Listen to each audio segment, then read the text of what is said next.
you have your Bibles, we're going to be in Mark chapter 15 this morning.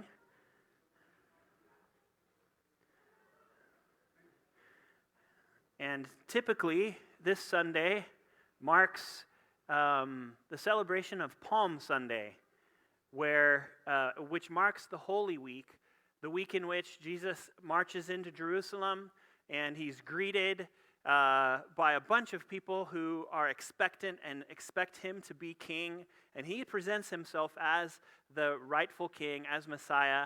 And then in that whole week, there's some teaching and confrontations in the temple, and then the last few weeks we have been going through this. So we kind of started Palm Sunday, I think, like in February. So a little different because we're going through a series of Mark, but that's what this Sunday commemorates.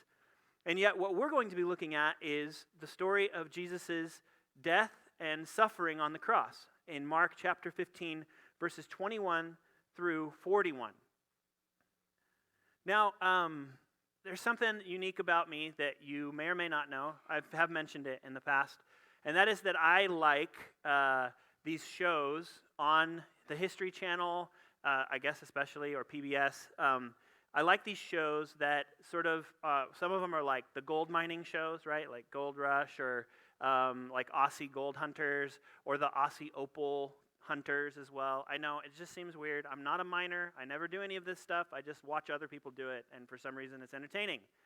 And anyway, so one of the things about like precious gems like opals is that it actually, ironically, to build something so beautiful takes extremely difficult circumstances.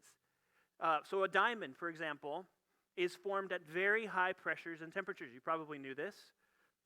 The carbon atoms are squeezed so much that they start touching more atoms. So when the pressure is about 50,000 times the pressure at the surface of the Earth, and the temperature is about 1,600 degrees Celsius, which if you don't know, that's pretty hot, that is when the diamond is formed.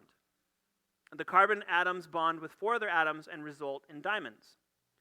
And opals are comprised of a similar but different process, similar in that it is just as disrupting and as difficult, and yet different because the way that opals are comprised is of hydrated silica, and typically actual opals contain 6 to 10% of water. They form during the acidic weathering of rocks, or precipitate from water-rich fluids containing silica, which fill cracks in the rock. So putting it in the layman's terms, if there is a fracture in the earth, right, because of an earthquake, the ground is fractured and broken, the silica-rich water will filter down into these cracks very deeply into the earth, a few, 100 feet deep, and then they will concentrate in these certain places, and that's what forms opals. Now, what I want you to think about now are these two things are the gospel. I want to look at one jewel that is like a diamond, but I don't think is an actually diamond. And we can understand the gospel as being this beautiful gem, this thing of beauty and value that God gives us. And when we look at the gospel, it is not just one thing. It is one thing, it is one substance, but yet you can look at each one of those facets and you get a different, more beautiful, more complex picture of it, even though it's the same thing. And that's kind of what we've been looking through in the book of Mark, throughout the entire book of Mark, but definitely in the last couple months as we've looked at Jesus' last week of his life on earth and what he was going to do on the cross. We're looking at each facet of this jewel, and we're gazing at this truth from a different angle and seeing more beauty, more complexity, and more of the value that God has given us in Jesus Christ. But I love opals more than I even think that this is beautiful. I want to show you this opal here. Now you can see that this is, as they would say on the History Channel, a black opal, which is representing the full spectrum of color, right? This is how they talk about these things. But you can see that it almost looks like it's on fire, and at the same time that there's water in there. It's like alive. And if you look at it I've never actually, don't think I've ever seen, because this opal is like $34,000. So I've never actually held one in my hand, but I would like to one day. And if you move them, and like it's on the camera angle, if you move them, it looks like everything is just dancing in there, like it's alive. It's one of the most beautiful things I've ever seen. And I feel like the gospel is like this, that as we look at it from every angle, it's like it's just alive. It's just the most beautiful thing we've ever seen, and it's so valuable. It's so precious, no matter where we look at it. And that's what we're going to look at this morning, is we're going to be taking the gospel, specifically Jesus' suffering and death. And you're like, how can suffering and death bring anything beautiful? How can anything good be accomplished through suffering and death? And yet that's what this passage is showing us, that his life was not taken from him. He laid it down. He purposefully obeys the Father, goes to the cross, because he is doing something profoundly, eternally beautiful for us. And this morning we're going to be twisting this rock of the gospel, this precious jewel, to look at it from different angles. Let's read this story together. In chapter 15, verse 41, it says, "When he was in Galilee, they followed him and ministered to him, and there were also many other women who came up with him to Jerusalem." So there's talking about, I'm actually ahead of myself. Verse 21, sorry. "And they compelled a passerby, Simon of Cyrene, who was coming in from the country, the father of Alexander and Rufus, to carry his cross." Now, why did they have to have somebody help Jesus carry his cross? Because Jesus has just been beaten with a whip, a cat of nine tails, this really vicious torture device of the Romans. He's been beaten to within inches of his life. He's bleeding out. He's weak. He is suffering. And the first thing that we see in this jewel of the gospel, the first angle, this thing that he accomplishes through his suffering, his pain, is that he associates with all kinds of human suffering. Now here, obviously, we see that he is physically suffering. He's too physically weak to carry his own cross. He wouldn't have been carrying his entire cross. The upright of the cross would have already been waiting at Golgotha. He would have been carrying the crossbeam, which was heavy, but the other thieves were able to carry theirs just fine. But he wasn't. Why? Because he was physically weak. Jesus, the Son of God, who had done so many amazing, powerful miracles, was now so weak that he couldn't hardly take another step. He felt, experienced, truly went through physical suffering. Now, if we also think about the pain of crucifixion, many of us already know what the crucifixion was. We've seen depictions of it, maybe in the Passion of Christ, or maybe we've heard other sermons about it. So I don't need to go into full detail, but it is good and helpful to remember the pain that he suffered physically. He was nailed with nails through his wrist, not his hands, as we might think, because his hands, they would have pulled out because the flesh there is not like strong enough to hold his body up. They would have pierced him through the bones of his wrist, the tendons of his wrist on each side of the cross. And then they would have pierced him through his, they did it two different ways. There sometimes was a platform to push up on, but it looks like they pierced him through his ankles into the cross. So you can imagine that that is excruciating pain in and of itself. But what is the way that a cross actually killed somebody who was being crucified? It was through basically suffocation, asphyxiation, where he could no longer take another breath. And the reason why is because they have been on the cross for so long. Usually crucifixions would take multiple days to kill somebody who had been crucified. In Jesus' case, because he was so weak, he died on the very first day within a few hours of being crucified. But he would have had to, in order to take a full breath, he would have to push himself up on these nails that he is hung on the cross with in excruciating pain, take a breath, and then slump back down. And this is the physical pain that Jesus suffers. And then there's this curious detail as we read along. It says in verse 22, "And they brought him to the place called Golgotha," which means place of the skull. And they offered him wine mixed with myrrh, and he did not take it. You ever ask yourself the question, what is this wine that they're offering him? It's actually a mild narcotic. It's a sedative. It's something to help him to deal with the pain of the cross. And we're not exactly sure who is they. Oftentimes the Jewish women, in order to alleviate the suffering of even criminals who are crucified on the cross, would try to give them this drink to help them go through the pain. So here Jesus is in the worst physical pain of his human life. And they offer to take the edge off. They offer to numb his pain. And he is tempted then with this temptation, which has existed since humans have existed, but definitely exists in our culture and time. He is tempted with the temptation to numb his pain, to not face it, to not be clear-minded, to not face this work of God that God has called him to, with a complete, full experience of this pain and suffering. And Jesus' choice was to do what? To reject it. He does not take this sour wine. And therefore he suffers not just the pain, but he suffers also the temptation to numb the pain. And that's important to know. But he also goes through emotional suffering as we continue to see this story. And they crucified him and divided his garments with them, casting lots for them to decide what each should take. What is occurring here in this moment? They're dehumanizing Jesus. Absolutely dehumanizing him, devaluing him. He's hanging on the cross, he's naked, he's in this public spectacle, and they're like, hey, do you guys want to have a round of poker for his clothes? And they're looking at Jesus like, well, you're not going to need these. Like, they're not even looking at him, and they're concerned like, well, who's going to get his clothes? And it says, as we read on, that that's not all of the emotional suffering that he takes. It says it was the third hour when they crucified him. That would be 9 o'clock in the morning. And the inscription of the charge against him read, the King of the Jews. Now you see this would have been a way of, like, the crucifixion was a Roman way of telling other people, don't do this, right?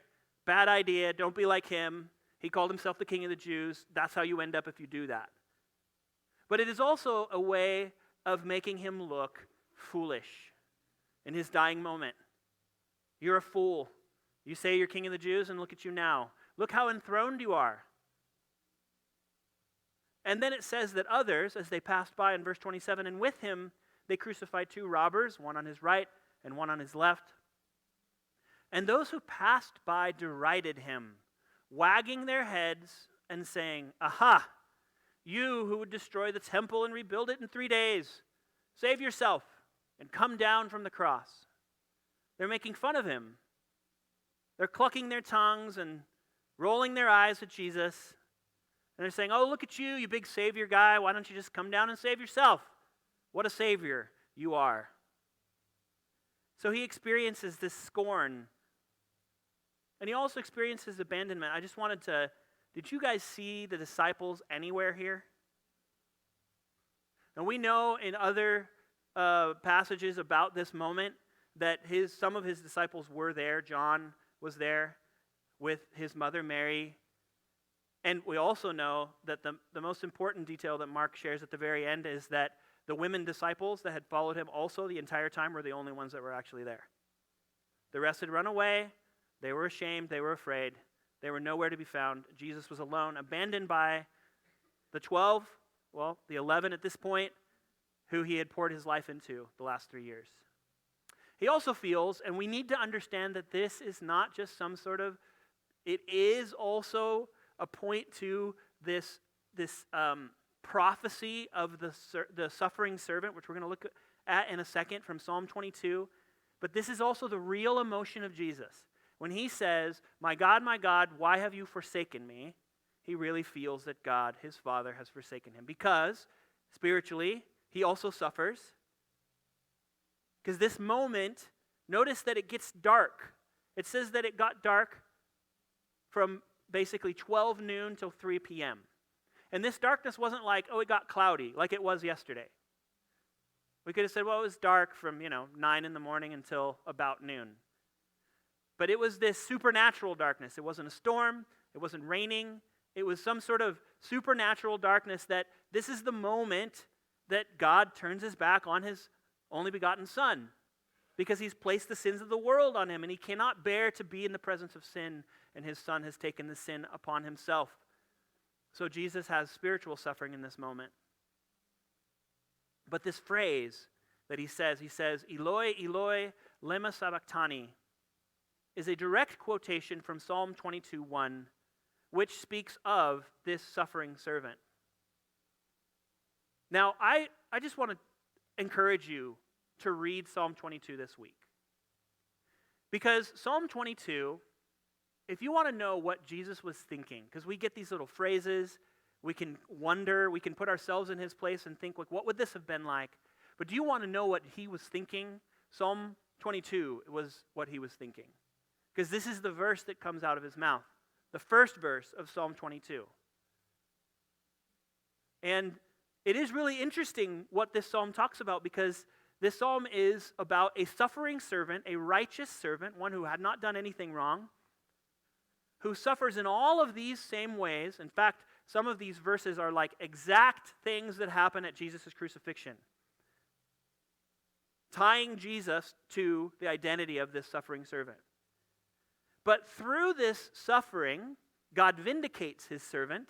He hears his cry, and he restores those who he suffers for. Because this servant suffers for, which in the Old Testament would have been considered the Son of God, which is Israel.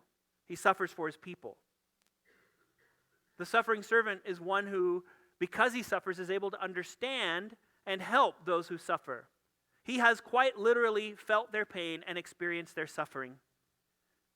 And we've read this verse many times, but it's worth reading again. Hebrews 2:17 and 18 says, reflecting on Jesus and his work on the cross and his life in general, therefore he, Jesus, had to be made like his brothers in every respect, including their suffering, so that he might become what? A merciful and faithful high priest in the service of God, to make propitiations for the sins of people.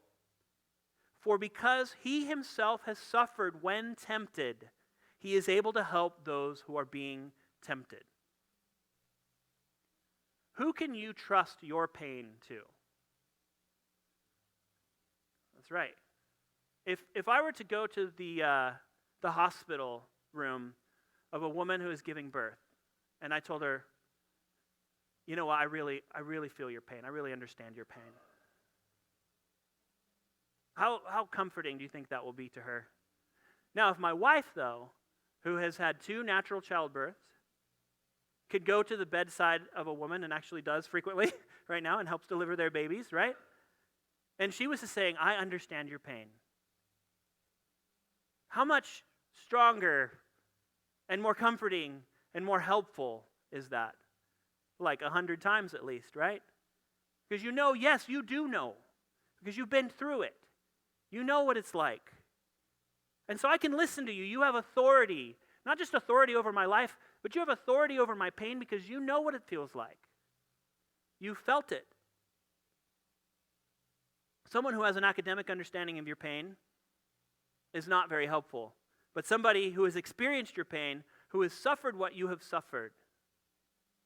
And we just said that Jesus, of course, in just this passage, shows that he has suffered almost every type of human suffering that we can imagine, and yet throughout his life he also suffered all sorts of other things. And the whole point of that is that Jesus accomplishes association with you through that, through the cross. This is the facet of that jewel that we see in the gospel. And what does that tell us? It tells us that you can trust your pain to Jesus. You can trust your pain to Jesus because he knows. The second thing that Jesus achieves that we see in this is that Jesus achieves joy through suffering. And again, we might ask very easily, how can joy come from suffering? How is it even possible? And it is not that Jesus enjoys suffering. We can't get this wrong. Jesus is not, he's not a sadist. He doesn't like suffering. Remember the Garden of Gethsemane, where he prays and says, "I don't want this cup. Take it away from me. If there's any way to get out of it." He doesn't want to suffer. And God doesn't enjoy seeing his son suffer either. This is not something that God enjoys or wants.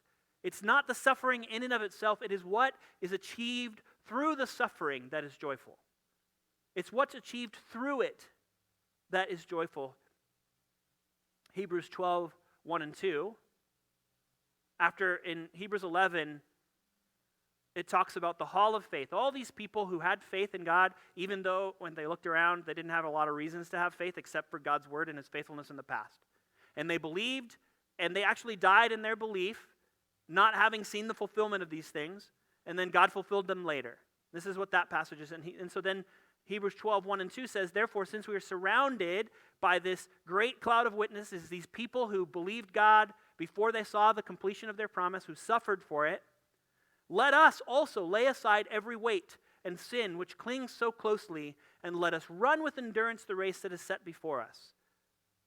And what's the best way to do that? Looking to Jesus, the founder and perfecter of our faith, who for the joy that was set before him endured the cross, despising the shame, and is seated at the right hand of the throne of God.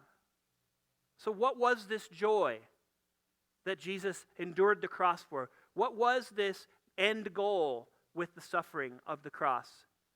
Well, we can see that there's multiple things that compose this joy for Jesus. I think first it is obedience and submission to the Father.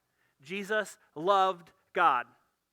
And Jesus said, with his life and with his death, it is more valuable to die obeying God than it is to live and not obey him. That is the decision that Jesus makes over and over again, and here it cost him his life. I would rather die obeying God than live and disobey him. God's will is that important. And so that is his joy, just in obeying and pleasing the Father with his decisions and with his life. But also his joy, do you know what his joy is? It is you and your salvation.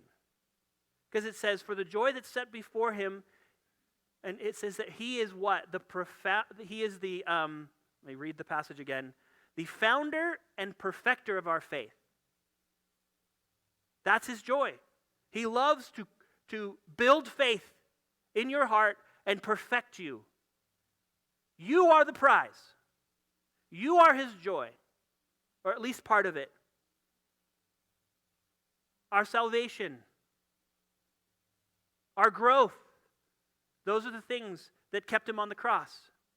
He was thinking about you, becoming more and more like you were created to be, being forgiven, cleansed, at peace with God. Those are the things he's thinking while he's on the cross. I have to go through this. I have to endure this. I don't even care about the shame, because one day Sasha's going to be saved.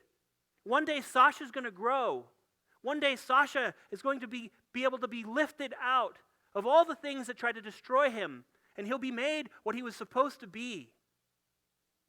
And that brings Jesus joy. And then the other joy is that God does not despise his sacrifice. It says at the end of this passage that we've just read in Hebrews, what did God do after Jesus submitted himself to suffering and dying on the cross? And he said he raised him up at the right hand. He exalted him, glorified him to the place of glory that he had prepared for him. So that is Jesus' joy. And we have lots of examples of this in our own lives. That through suffering, we have joy.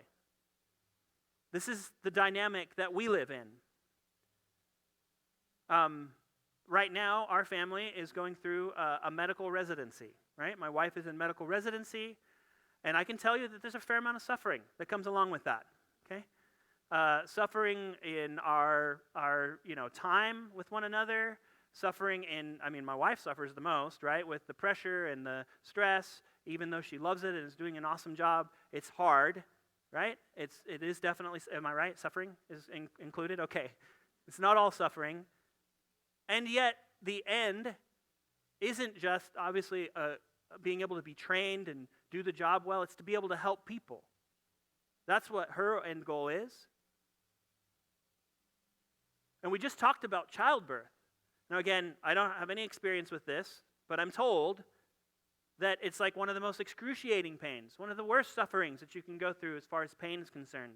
And at the end, it's one of the greatest joys, or if not the greatest human joy, is holding a baby in your arms. Sometimes we have to go through surgery. And surgery is destructive. Surgery cuts and is painful. And recovery is difficult and painful. And you have to suffer that. But in the end, your life is better. You're healed.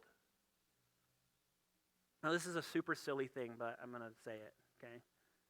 Raising kids is also a little bit like this, right? I heard some groanings out there of some parents, like some suffering groanings. Like raising kids is not easy. And there are moments, lots of moments, where you suffer. And this is going to sound silly, but this is just something that popped into my mind. Like when my kids were young, I used to always, pick them up and throw them in the air, right? And that was I was good and healthy to do that. And the older they got, they still wanted that. And the heavier they got, they still wanted that, right? But my ability to do that and their growth were not tracking, okay?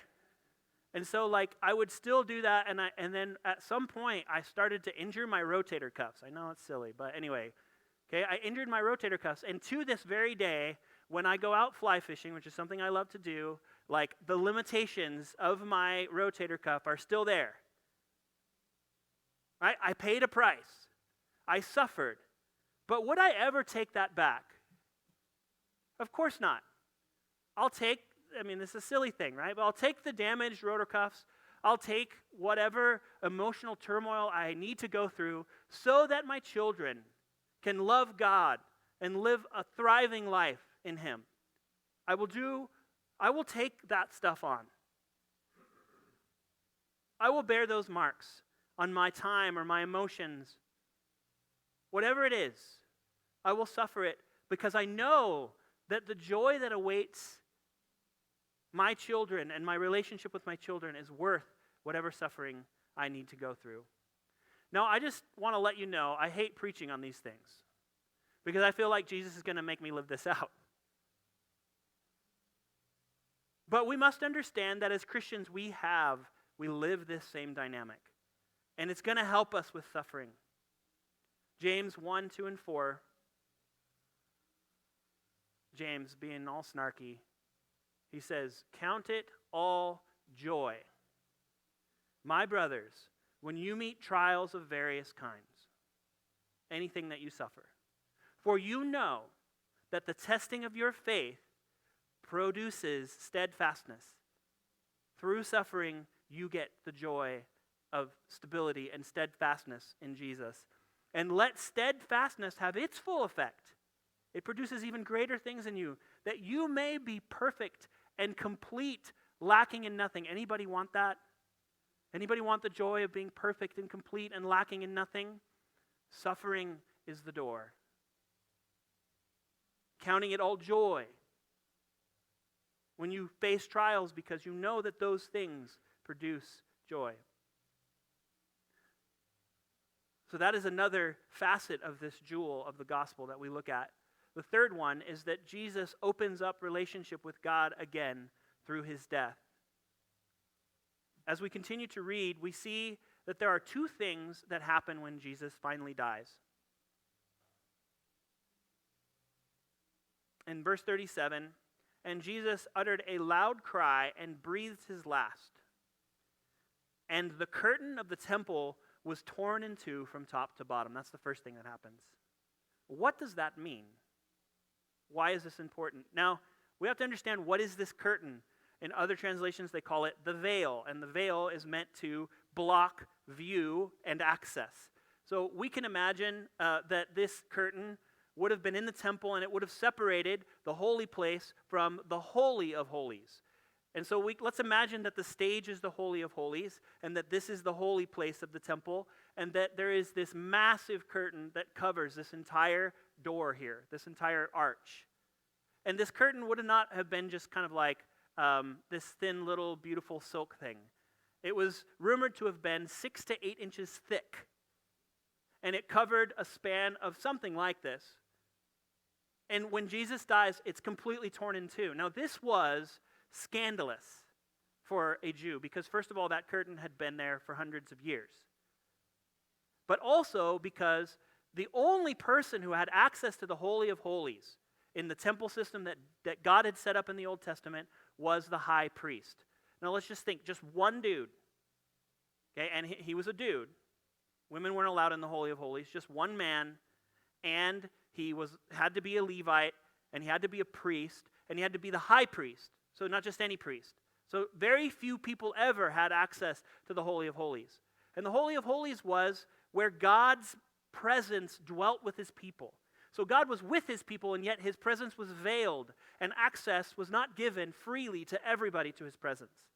And the high priest only went one time a year, and when he went for the sole purpose of atoning for his people so that God's presence would stay here, veiled, in their midst, but veiled and not given access to everybody. And the high priest would go and sprinkle blood upon the altar, upon the Ark of the Covenant, and therefore covering the sins of the people for another year. And their tradition says that they would go in with a bell and a rope around their ankle so that if they weren't like in great conditions with God and they entered God's presence without having cleansed their own sin, that God would smite them and then they would have to pull them out because they don't hear the bell anymore. So this is the reverence that they have for this place and the reverence that God himself had given them for it. Because God is a holy God, an eternally righteous God, a 3 times holy God, and cannot dwell with sin. And yet the moment that Jesus dies, this curtain is completely rent in two and the doors are just like wide open. Have you ever left the doors of your house wide open accidentally? Like this happens with our garage door all the time. You just leave it up, you come back the next morning, oh, left it open. So anybody who had wanted to had access to my home all night long. And I'm like looking at my tools, got them all, like anybody come in and steal anything? And nope, thankfully, we're good. God, kept me from our foolishness again. And so this is like the door is completely open to God. And it's not like God just left the garage door open. He purposefully, through Jesus Christ, opened the door of access to himself. The doors have been opened wide for all of those who will come through Christ. In Hebrews 10, 19, and 20, it says, "Therefore, brothers, since we have confidence to enter the holy places," what is our confidence? By the blood of Jesus. By the new and living way that he opened for us through the curtain, that is, his flesh. And since we have a great priest over the house of God, let us draw near with a true heart and full assurance of faith. Do you see any limitations to access there? The only limitation is that it's through Christ. There is no other way. There is no other curtain. There is no other door. It's Jesus. But all who would enter through Christ can come. And you're like, well, I'm dirty. When you come through Jesus, he cleanses you. Well, I've got my sin. I've got my rap sheet. When you come through Jesus, he nails it on the cross, and you come through. Well, I have my shame. When you come through, he covers your shame. He puts his white robes of righteousness on you, and you come through Jesus, and you come to God, and he embraces you. So do you have an excuse? I think the only thing is that maybe the thing that's keeping you is your pride. Well, I don't want to. Well, that's a different story. But the way has been paid for you. The door has been opened through Jesus' death. And so if you're waiting, you don't have to wait anymore. Come near to God through Christ. A lot of people might say they are in an open relationship with God, but that is not what is meant here. Not like God and I have a thing, but we also have agreed to see other people. That's not what we're talking about, openness. It means that the God of the universe, your creator, is the infinitely pure, holy God, has invited you into his presence, has restored you through the work of Christ on the cross into intimate relationship with him. I saw this thing, I thought it was pretty funny, this reel, and this lady said, all these evangelical Christians, they're like, I know Jesus, I talked to Jesus, I went to Jesus. It's like they've got this like immediate access to Jesus. She's like, when I grew up, I had like a list of people I had to go to before I go to Jesus, you know? She's like, I had to go to, we had all these saints. Like, if you got a specific thing going on, that saint covers that, talk to him. Don't bother Jesus with that, right? And then they would say, well, if you want to get to Jesus, you got to go talk to the priest first. Don't bother with Jesus with that, talk to the priest. It was like there's always these intermediaries, and it was kind of funny what she said, right? But then I was like, but it's true. How crazy is that, right? That even the Jews did not have to go through the priestly system that God had instituted because Jesus had fulfilled it. They all had immediate access to the throne room of God because God said, come in through Christ. His death tore the curtain. Now, we all have access. Do you feel you're distant from God? You feel you're separated from him? Like he's out there, but he's not close. Come through Jesus. And you go straight to his lap. But then there are those of us who we've had access. We've known Christ for a long time. Do you take advantage of that access? I mean, it's one thing for my girls to say, I know I've got my dad around. It's another for them to say, Dad, can we spend some time together? And do you think I'm going to tell them no? Like, you know what, Izzy? I'm sorry. I don't think so. Like, yes, we need to spend time together. She has access to me. She has rights with me. She has a relationship with me, and she knows that she can say, hey, I need you. Can I be with you? She needs to take advantage of that access, and so do you and I. And the last thing that we see, the last facet of this jewel, is that by dying, Jesus gives others life. By dying, he gives others life. The other effect of his death, the curtain is the first one, and then we read in verse 39, and when the centurion who stood facing him saw that in this way he breathed his last, he said, truly, this man was the Son of God. First of all, we have to say, wait a minute. What is a centurion? It's a Roman soldier. So this is one who has been a part of his crucifixion. Maybe one who has been either giving orders or nailing the nails himself. Maybe he was a part of the torture, right? We don't know, but he was a part of this whole process. And he has this front row seat to seeing how Jesus responds to all of the things that are going on, all of the insults that are hurled at him, his pain, his resolve. He's looking into the eyes of Jesus closer than probably anybody else because he's right there at the foot of the cross. And when he dies, he looks at the whole situation, and how does he respond? He responds in faith. And yes, it is a kernel of faith. I'm not saying this is a fully formed faith. All I'm saying is he's looking at it, and his judgment of the situation is, this was the Son of God. He doesn't even know what the scriptures talk about the Son of God. He's a Roman. All he knows is that, like in his own, like religions and folk religions, like they talk about sons of God, people who are obviously divine. So he's looking at this guy, he's like, this must be that. This is the Son of God. He lifts his heart in faith to this crucified man. Why does the centurion respond in this declaration, in this way?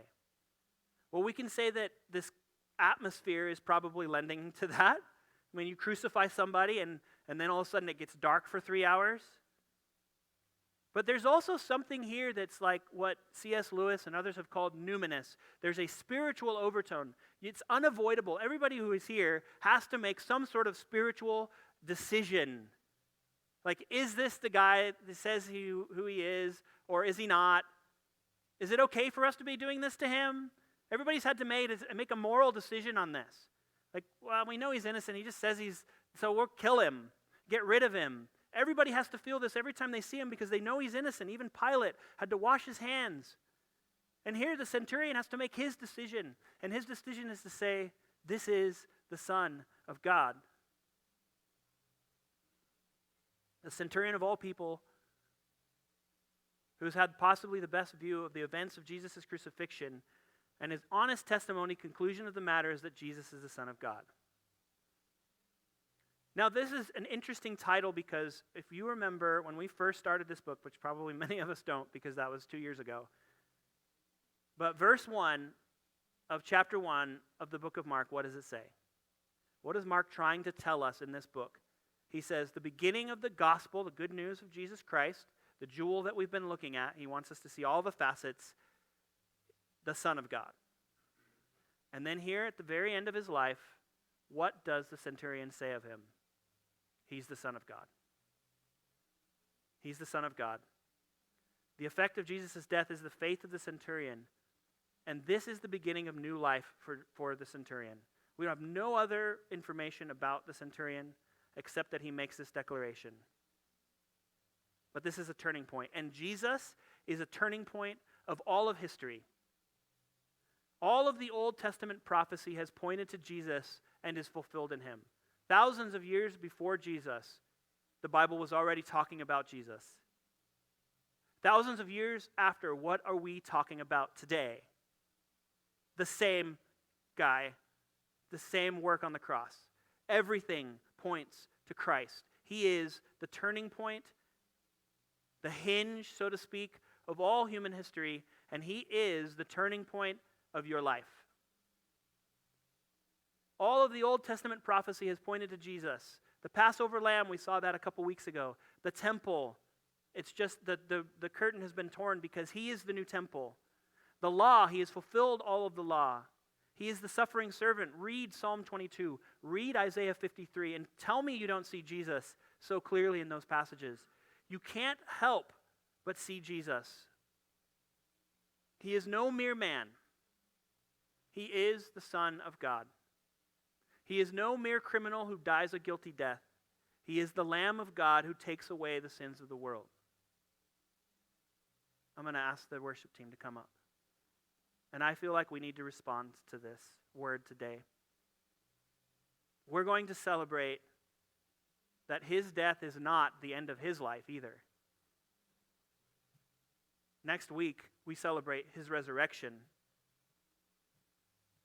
And his death is not the end of his life or of God's plan or of any opportunity for men to be saved, but his death is precisely the beginning of life for all who will come and confess with their mouth that Jesus is Lord.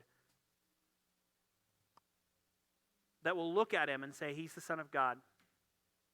That God raised him from the dead on the third day, and that through him, all who have faith, all who place their trust in his death will have life and have it most abundantly. So then let us ask our question again. What did Jesus accomplish in his suffering and death? In a word, everything. What Jesus did by suffering and dying was something God had planned and foretold from the foundations of the world. Jesus reverses the curse of sin and destruction by taking on that destruction in the suffering of his body, heart, mind, and soul. He didn't try to cure sin from the comfort of heaven. He came down and suffered what we suffer and cured it from within. He set life in motion in every human heart which has received him and been restored back to their relationship with the Father, the Creator, through him. It's not that he just forgives. Through his forgiveness, he gives new life.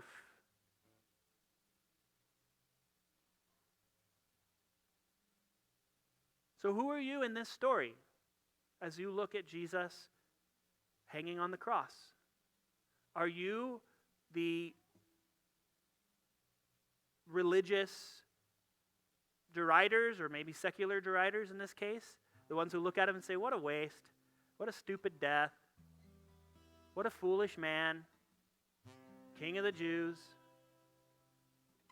Are you clucking your your tongue and shaking your head, rolling your eyes at Jesus this morning?